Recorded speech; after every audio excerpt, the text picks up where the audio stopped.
Can the Pacers find some consistency this preseason? It's clouding everything. Some good, some bad. Will Furr and I dive into that and go deeper on Jarace Walker, Ben Mathurin, James Wiseman, so much more on today's Locked On Pacers podcast.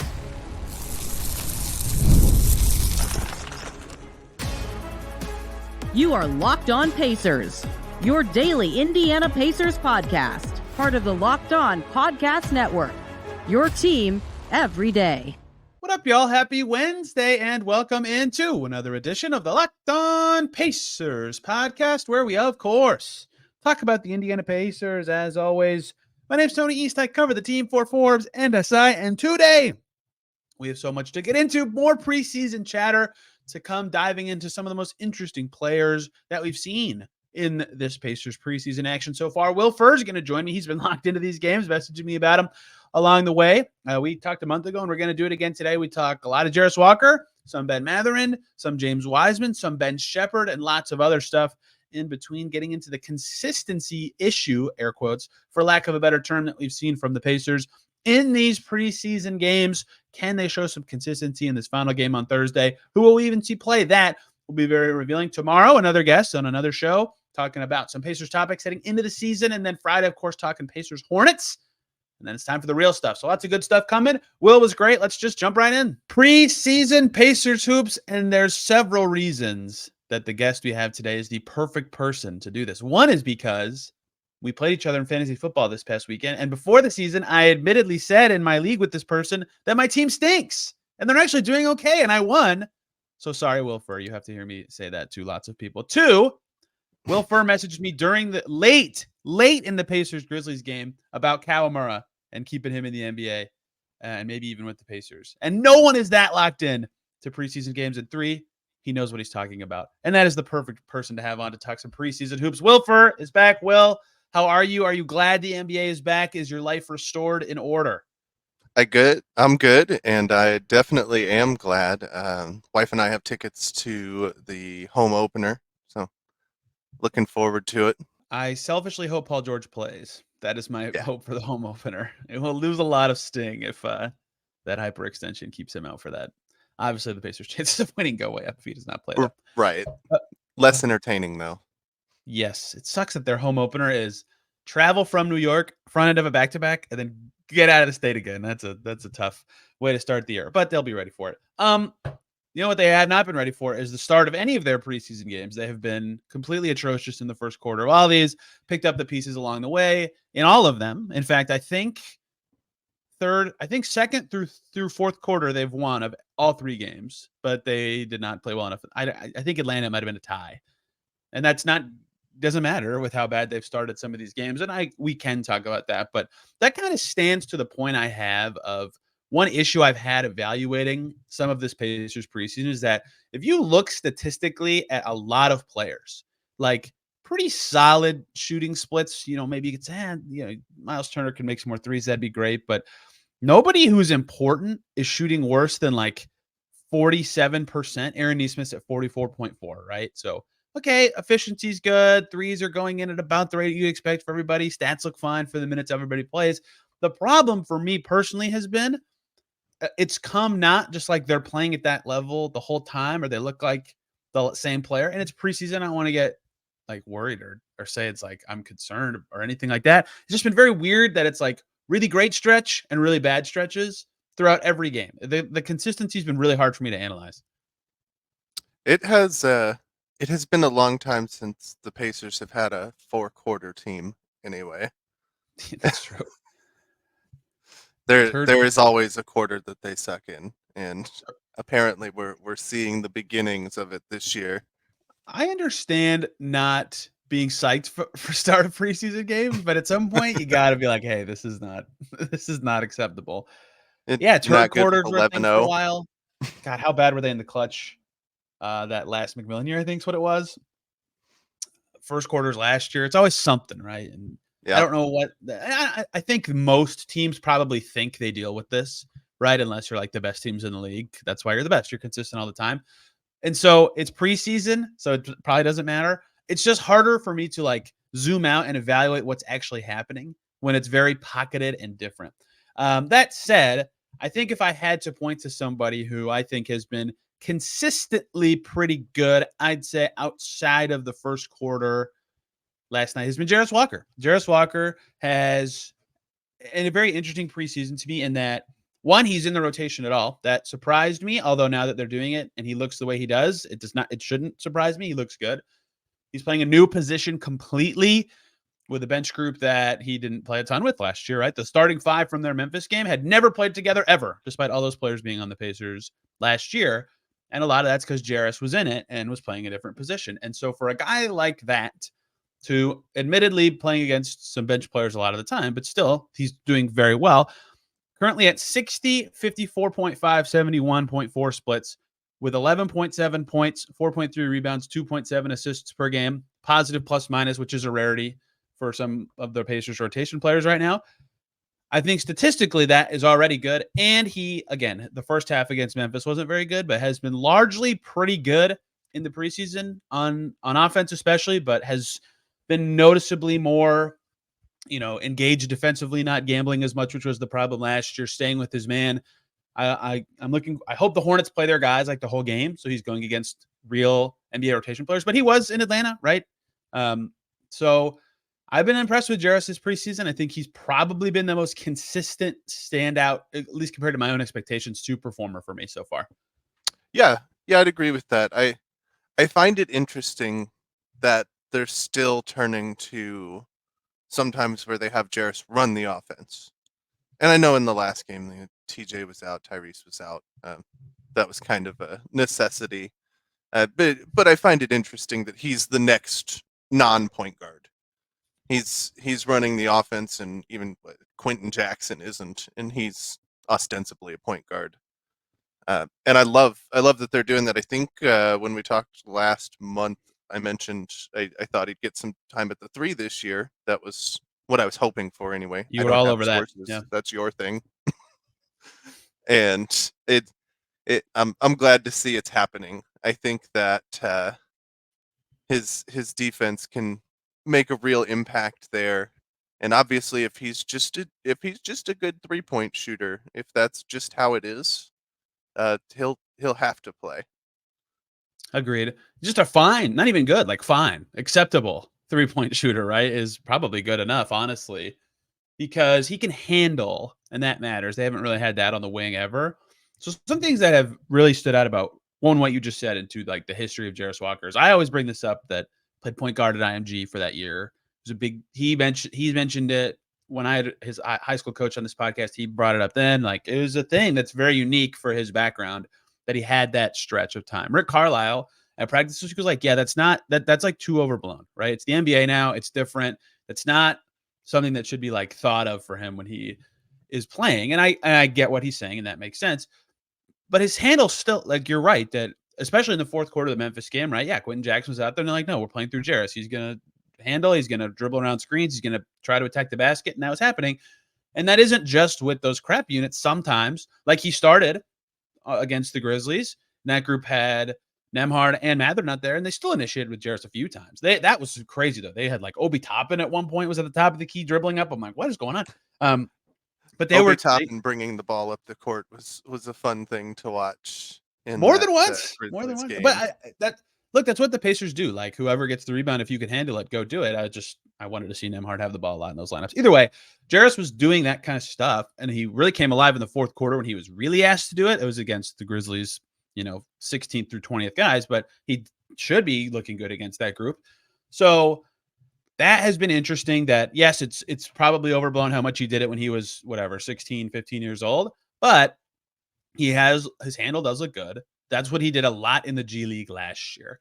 And when I would, like, conversations about that I've had has been, well, should they be really locked into him doing that when that's not maybe what he's going to do in the NBA? Well, if he's playing the 3, he might have more chances to actually do it. And that makes more sense as a path for him.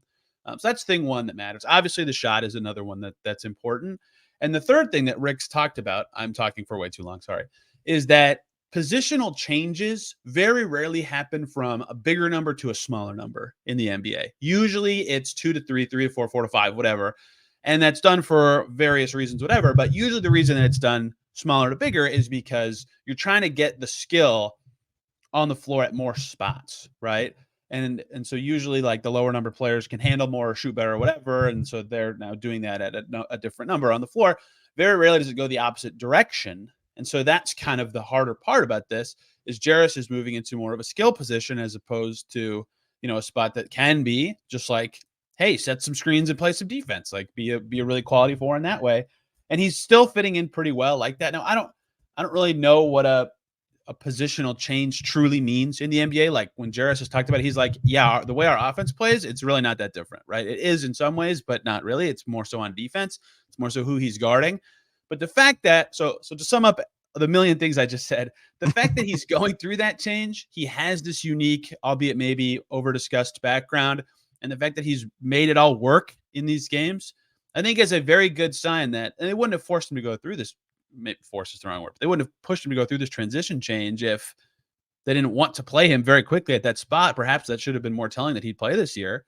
The fact that this is all happening and he looks fine, totally comfortable. Yes, this could be a rotation player this year for the Pacers, and maybe the leash will be short. Who knows? That's all very encouraging. And so probably not our best player in the preseason, but certainly, again, compared to my own expectations, the standout performer so far for lots of reasons. Yeah, it gets really interesting. If you say Walker shoots the exact same percentage from three as Nesmith this year. Let's say they shoot the same percent. Who do you want playing three? Probably Aaron Nesmith. I think he's a better defender, but you would like Jarace Walker to be that level of defender. And I mean, like, so much of my theory of Jarace Walker and being high on him and like hoping the Pacers could try to figure out what he is that, like you see this summer, OG Anunoby, who was hurt so much last year and got traded, and his numbers aren't exceptional, gets $1 bajillion because what he does is so important, right? Like critical. Then what was the Knicks record with him? Like 40-3 or something. That's not real. It's like 15-2 or something. But they were like absurdly good when he played because that archetype, especially on teams that are good, is so important. Is Jarace going to be that guy? I have no idea. But I'd like the Pacers to find out because that could be extremely valuable. So if he's shooting Nesmith levels from three, yeah, we're going to have a lot of conversations about Jarace this year. I think it's possible. And I love his shot. I watch his feet sometimes and it drives me crazy. And I don't know if you've seen what I'm thinking of here. But his feet aren't consistent and it breaks me. That's the thing that actually really helped Obi Toppin's shooting last year, is that he got his footwork way better and way more squared up on his shot. And now he's a very good, like, that'd go a long way for Jarace. The thing I've noticed with Jarace's shot, I don't know if I'm not a shot mechanics expert. I don't know what I'm talking about. It's like the same motion as last year. It's just, it doesn't look like two motions. It just looks like one. Does that make sense? Like it starts a little lower. So last year it looked like catch up shot. This year it's just like one thing, even though it still starts lower. I'm probably tripping, but that's what I got you. That one continuous motion. Yeah. And they're going in so far. It's, what am I talking about? 3 games, but right. It's easier to talk about 3 games of them going in than not. Everybody, we have to take a short little break so we can talk about the lovely folks over at FanDuel. NFL fans, what a week. You can start this season and keep it rolling with a big return over on FanDuel. They are America's #1 sportsbook. That means when you get that hunch, we all get it, in the middle of the game, you're ready to go. You can check out the latest stats. You can see the live play-by-play. So you can be informed on who's doing well, what's going on, what moment is happening in the game. All that and so much more is on the same page where you place your bets. You can have all the information you need from timing and impact perspective to make it all happen. And you can get started with $200 in bonus bets guaranteed when you place your first $5 bet. $5 bet for $200 in bonus bets, all on FanDuel. Go check them out today. Anyone you would like to talk about as a standout performer, either good or bad so far? I would love to touch on Ben Sheppard. Let's do it. Oh, yeah, this is certainly a positive, correct? Well, let's go. Give me it. Yeah, the shooting, he had a positive last game. Finishing has not been there. It has not been there. I think it's going to come down to him and Walker fighting for backup wing minutes. Agreed. And I think he's very soundly losing that through 3 preseason games. Now, we know Rick loves the the heady older guys who know where to be and don't make mistakes, and that's kind of Rick's archetype. Jarace is going to lose in that regard. But I think Sheppard's playing for his role in the rotation, and I don't think he's been particularly good over the course of the 3 games. He did have I think it was in the Grizzlies game that he had a crazy block that was un-Sheppard like. But how have you felt about his play? You seemed very surprised. Well, I'm surprised that the take is like, I guess certainly he's been outplayed by Walker. You're right about that. Like, I don't think he's been like so bad or worse than I thought. But here's what's been interesting is that so much, you just nailed it with what Rick likes about him, is that what made him so good last year is he would do exactly that. He's going to run the court really hard. He's going to run to the corner. He's going to make the right play and do it very quickly and get out of the way. So he just didn't make a lot of mistakes. He didn't turn it over very much. He always fought over screens. That stuff's going to happen again. But what's made him stand out to his teammates and what has been interesting is him trying to grow his game to be like, put it on the floor every so often and go towards the rim and like be a little more of a playmaker. Like he played point guard at Belmont. He had 5 assists against the Grizzlies. Like that kind of stuff is good. It's just and he still has 0 turnovers in the preseason. Right. But he's like not finishing these drives at all the time. He had a very nice one in the Memphis game that I was like, oh, I have to write that down. That was a huge play. But if he's shooting 35%, a lot of and that's from the field, not from 3. Like a lot of the like mistakes part goes away. That's low enough that you'd say, yes, him shooting shots is a mistake.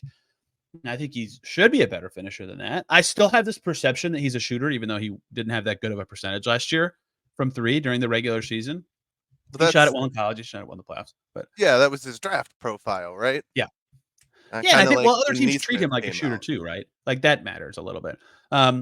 So in my head, just seeing him work through expanding his game somewhat has been like, yeah, this is good. This is progress from a young player. But you are right that the results of those things have not been like awesome. This guy should lock down the backup wing spot. You know, that is certainly true.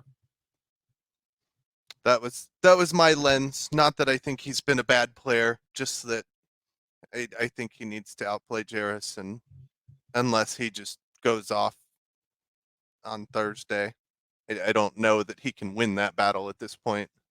A lot of the stuff feels set. I mean, not settled. They still have a week till they play. But I mean, Jarace started and played pretty well, right? Like Swider versus Brown looks, even before the results of how they played against the Grizzlies, Cole Swider played like 20-something minutes and Kendall Brown played like, 5 the last 4? And it just, maybe they cut both, but like, it certainly seems like we know which one's ahead of the other right now, just from what the Pacers are doing, right? Like a lot of the stuff that's deciding who should go where and for how much seems pretty locked in. The only thing that I would like to see to figure out is Isaiah Jackson in terms of minutes. I don't think he's played good or bad. Like he's been fine. What was that fadeaway jumper in the second quarter of the Grizzlies game? I don't think we'll see more than maybe 5 of those this season, but I was like, whoa, okay. You're about to talk. Do you have thoughts on the shot? He does that every preseason. Preseason. Okay, but hey, he'll have some kind of off the dribble step back 3 or running 1-footed floater that you just no, can we not with that? That's exciting to see you try, but I'm good. Hold. And then it goes away. He hit an elbow jumper against the Cavs also. Right? Stepped out, confidently took it, drilled it. And then his second make against the Grizzlies was like an 8-footer baseline, not floater, but like floater motion jumper. That I agree with you that this has happened in past preseasons, but this is more than once where I'm like, oh, maybe. Okay. I mean, I don't think his range should pick your number between 12 and 16 is probably the max you want to see that range go, but it's better than what it was last year, regardless of the jump shot, because it's not like a requirement for him to be good. He was already good enough to be a backup center without it. His minutes have just been like strange. Like they're putting him in with the rotation part of the rotation, right? He's playing the backup 5. He's playing with rotation minutes. He's just not playing very much.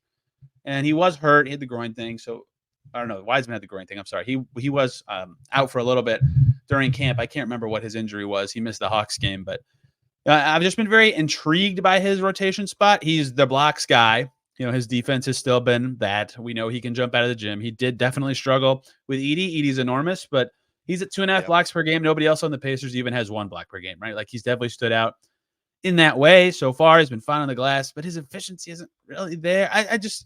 He's kind of the other guy that, he's kind of the only guy that I kind of don't, I think he's going to be the backup 5 when the season starts, to be clear, but I just feel unsettled about how, like, in my brain, about how much he's going to play or what exactly his role will be, because in theory it should just be whenever Myles isn't out there, but I'm not sure that's what it's going to shake out to, if they go top and Siakam sometimes, or what that'll be. That's another yearly tradition with him. What's his role going to be? Well, Rick said he's the backup 5, but how much is he the backup 5? Is, I think, that the part that I don't know yet. They did go to it. They went to Siakam top in the Cleveland game, and I was like, oh, this is real. Like, they went small. We'll see how much they can do that. If they're really going to play zone, they can do it more. I think we'll see that occasionally, but I think it's going to be Jackson and Turner. I agree. I kind of just feel like they know what they got. They don't need to run him out there. If he's nicked up, they know what he is. Yeah. Can I lob you a question, though? Oh, absolutely. If you play Toppin and Siakam as your only front court players, you can then play both Sheppard and Walker. Does that change how you think about that? I think in most cases, I'd rather have Jackson out there. If they want to do like a 3-minute burst, like you talked about with zone, and run them both out there, I'm good with that. But I think if they're going to be playing straight up, I'd rather see Jackson. He's not the guy I would bump for Ben Sheppard or. Well, I think Walker. You just need a center too, like, in general, right? With the way the Pacers have screens and the way they play, like, you need a threat at the basket. Yeah, I think they need the center too. I agree with you, but that would be the way to, in theory, flip things a little bit away from what we discussed. But and there'll be injuries. Like, Ben Sheppard will play plenty this year. Or whoever is out.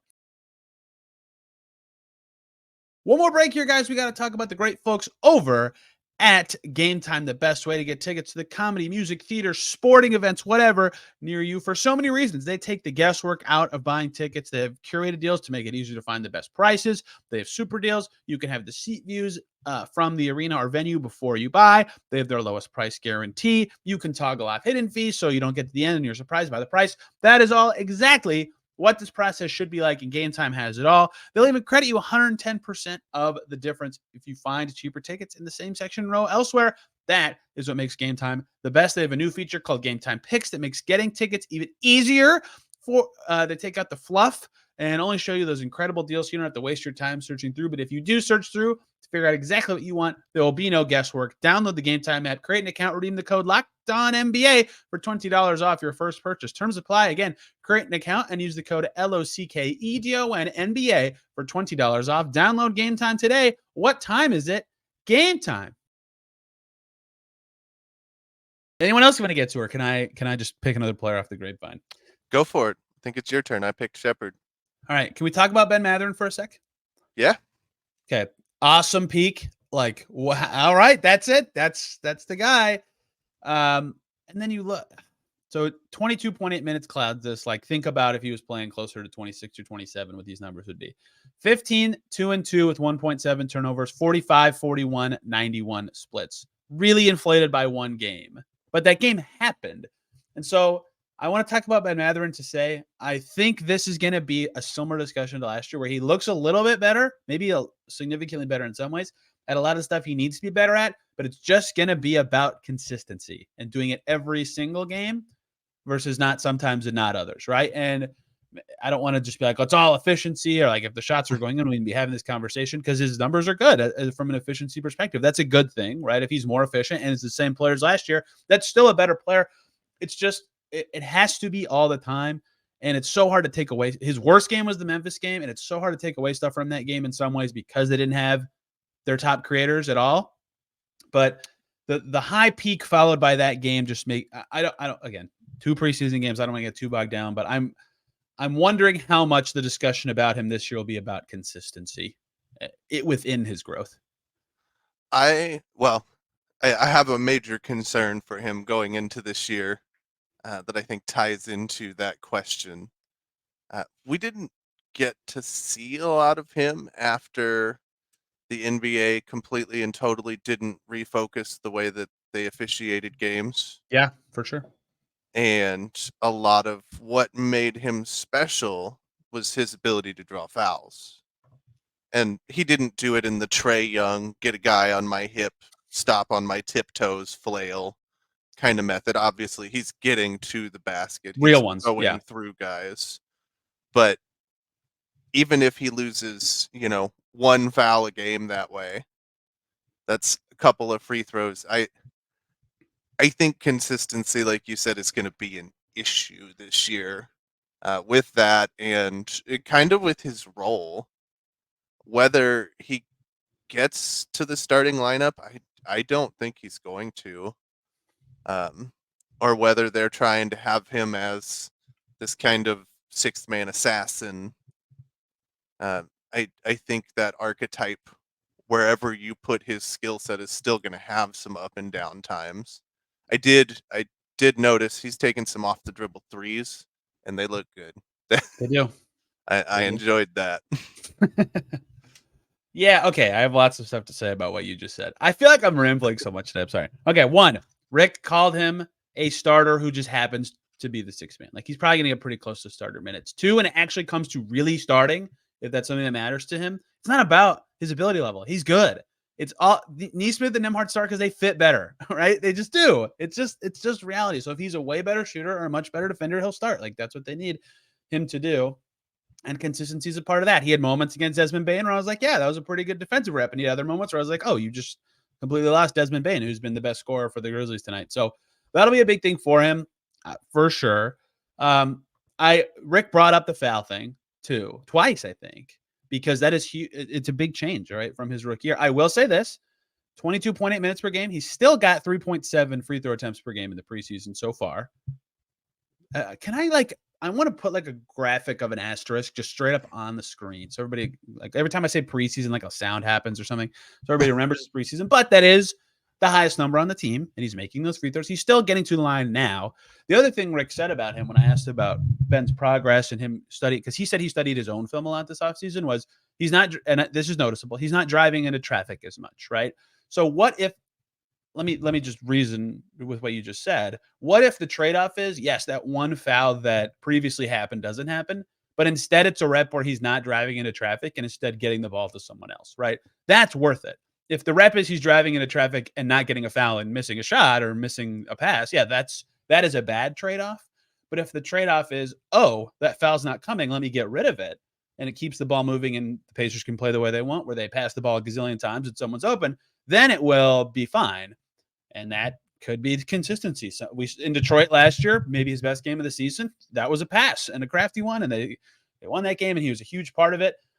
And sometimes it wasn't there, so that could be a consistency thing. That could just be something he's gotten better at from watching his own film this summer, right? So I think you're absolutely right about everything you just said, but there are signs that perhaps he's moved on in a good way from some of that. Him throwing a one-handed, left-handed kick out to the corner on a drive was just so beautiful. It was awesome. That's it. If he can make that pass, that's a whole different player. He can get by like anyone, right? So someone is going to step up at him to cut him off at the basket. So if he can read where that guy's coming from and just hit that person, that team that's being guarded by that guy, or just score around him, whatever. That's like it for him to be really, really something. So I don't really, he's been out for 7 months. These are his first games since March, right? Like, I'm not going to nitpick the guy very much. It's been a very interesting preseason for him, though. His stats look awesome, but it's really inflated by one game. But like, he was really good in the third quarter against Memphis. You know, you watched that game. He stunk in the first half, but was really good in that quarter, right? So back to consistency for everybody, including him. Give me one more guy that we can close this out with. Yeah. I picked a negative last time. I'm trying to come up with a positive. It could just be like you're confused, you're intrigued, anything. Yeah, we got to talk about Wiseman, man. I figured you were going to do it. I was staring at his name.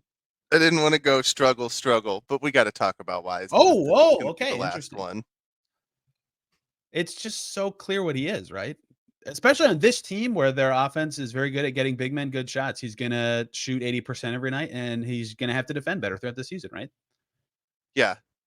Yes. The defense, and I know people are looking at the box scores and they're saying, "Oh, well, he's just not missing shots. He's awesome." To be Oh, clear, that is a good thing. yes, absolutely. But I go back to, and I know I messaged you about this when it happened. The two Dyson Daniels layups. Yeah. Where he just kind of looked at him, Froze. Didn't get big, didn't make an attempt, just kind of looked at him, and I think it's a processing thing. Like, it's not a lack of effort or want or anything. No character assassination here. I just think the game doesn't process fast enough on defense. On offense, thumbs up. He'll be awesome with Tyrese Haliburton. He will catch alley-oops. He will hit the offensive glass. Everything will be great. Looking back on those Daniels layups, like, yeah, what he did was not right, obviously. I wonder how much in his own head he was like, I have to stop the lob to my guy, right? Because Capella and Okongwu that's what they do for the Hawks, right? And especially when Trey gets those drives. And so if you're really locked into thinking about that and stopping that, I get why you'd be doing what he did at the last moment.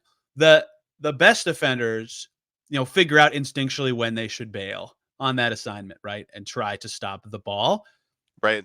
And so that is, I think, going to be a big thing for him, especially on a Pacers team that, Will, I don't know if you heard, the Pacers give up a lot of rim pressure.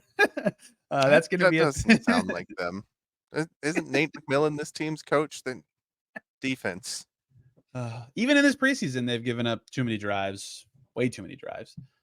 And I get why, I get what their personnel is, but it's got to be better in that way. But for Wiseman specifically, there will be times when it's not his fault. Like his very first foul was his teammate got beat and the defender came right at him and he fouled. Like, that's not your fault. Like your teammate got beat, but you're absolutely right that kind of decision making and those kind of moments are going to be absolutely vital for him. Like in the Memphis game, it not entirely his fault completely. In fact, a lot of guys stunk in the third quarter. Some were good. 5 for 5, 10 points, 3 boards, looked really good on offense in those 10 minutes and 18 seconds, and they lost his minutes by 3, right? Like it's going to be important for him to defend better this season. And he came to the Pacers because he wants to develop and grow, and that's the right mindset. And they're telling him, throw out Detroit and Golden State.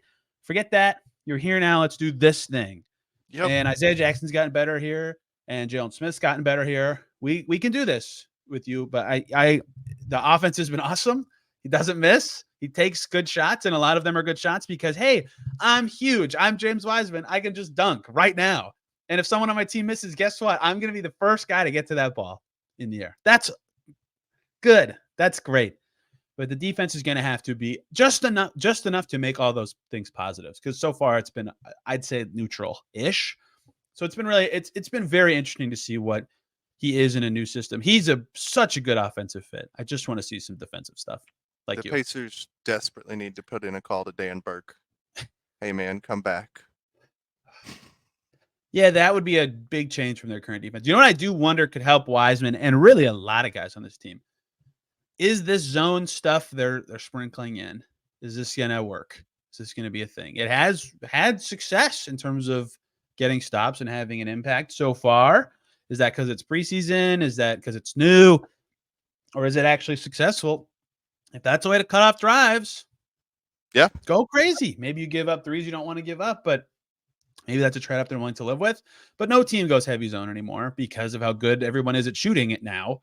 So it's really hard to kind of imagine them going heavy zone. But if that's a way that they can make everybody more effective for 3 to 5 minutes a game, yeah, that's great. And that would help a lot of their struggling defenders. If they just break it out a possession here and there after free throw make, whatever. Let's go muck it up for one possession. And then we'll go back to base. I would love to see that. But I'm going to give you 20 seconds on one positive. Go crazy. You feel bad that you haven't done a positive yet? So fun, man. Who? Enrique Freeman. Oh my gosh. Yes. So fun.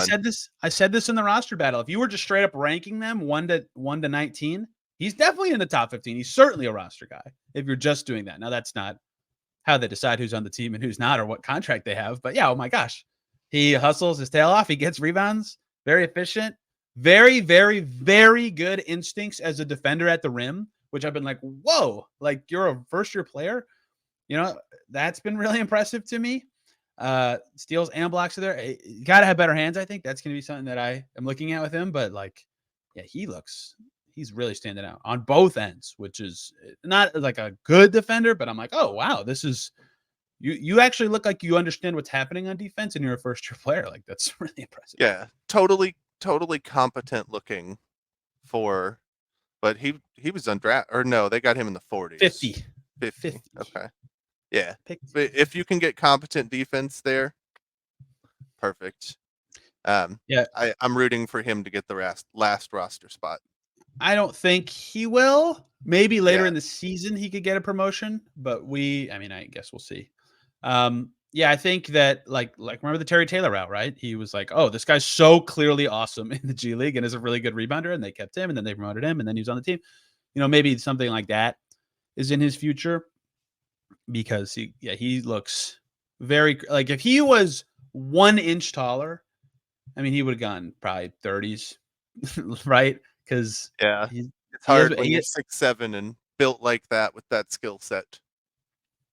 Really fun story. Really cool to see him shine in his hometown, playing very well every time they put him on the floor. And that happened in Summer League too, right? So I'm looking forward to seeing him in the G League. That said, though, he's going to play well in the G League, but like any big man who can walk and chew gum has like pretty good stats in the G League. Now you can tell when they're playing well versus just putting up stats. And there will be a difference with him. He will actually be playing well, I think. But yes, he is certainly a positive standout to me. Tristan Newton started to make some jumpers. That's also, if we're talking about 2A guys, I would like to give him a nice little nudge, because he did not play very well in Summer League and struggled in their first game. But recently, and now he's over 40% from 3 for preseason. Yeah, it was really interesting watching him.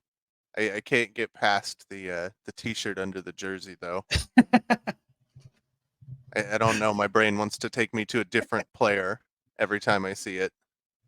3.3 assists per game, only behind Siakam, McConnell, and Haliburton in the preseason. He's playing a lot because he's a 2A guy and he won't play much during the season. But I think for him, it's going to be about adjusting to pace, because UConn did not play very fast and the Pacers play really fast. But he's getting there. And he's been much better in the preseason than he was in Summer League, which Pacers will certainly be happy with that. Will Furr, thank you for watching preseason games in great detail. And thank you for the time today. And thank you for, unfortunately, having many injuries and buys in fantasy football this week so that I could improve my record once again, even with James Cook screwing me on Monday night. Unbelievable.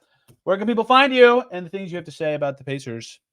You can find me at Will Furr NBA, and I will be talking plenty of Pacers this year. Thanks for having me, Tony.